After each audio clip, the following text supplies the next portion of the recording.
Hello, আসসালামু আলাইকুম। Ruba blog নেহরুর page থেকে সবাই কেমন আছেন? কিছু কথা বলার জন্য আসছি, গুরুত্বপূর্ণ কথা। আমি জানি না আমার ভিডিওটা কেমন লাগবে আপনাদের।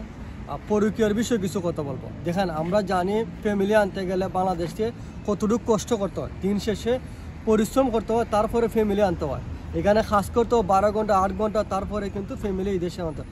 এই ফ্যামিলি আসার পরে যখন এই ওয়াইফটা যখন অন্য বেটার গায়ে নিয়ে চলে জায়গায় খাঁটি বাংলা যেটা বলতে হয়, যখন মানে পরকীয়া করতে গিয়ে যখন অন্য একটা মানুষের সাথে মানে সে প্রেমের সম্পর্কে জড়াই যায়, এটা কিন্তু আমাদের জন্য দোষ। কারণ আমরা নিজেরই আমার ওয়াইফকে কী করতেছি জানেন?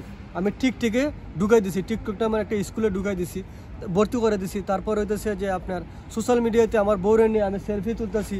হ্যাঁ, আমি আমার বউরে নিয়ে স্কিন ফেট কিনতে, তারপরে কিন্তু আমি আমার বউরে সোশ্যাল মিডিয়া দেখে অন্যরা দেখে কিন্তু বাজে কমেন্ট করতেছে। তো আমরা নিজেরাই কিন্তু কী করি, মানে পরকীয়ার সাথে আমার ওয়াইফে আমি অন্য একজন মানুষের সাথে জড়াই দিতেছি, এটা কিন্তু আমার দোষ।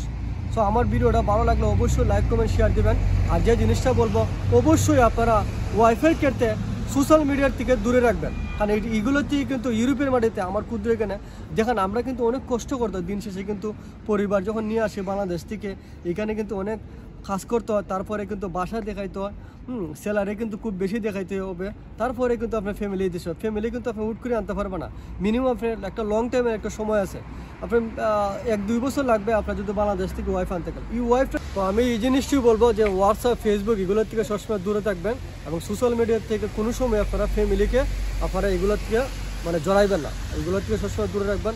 আজকের মতন এখানে রেখে আবারও দেখা হবে, কথা হবে। ভিডিওটা ভালো লাগলে অবশ্যই লাইক কমেন্ট শেয়ার দেবেন। আসসালামু আলাইকুম।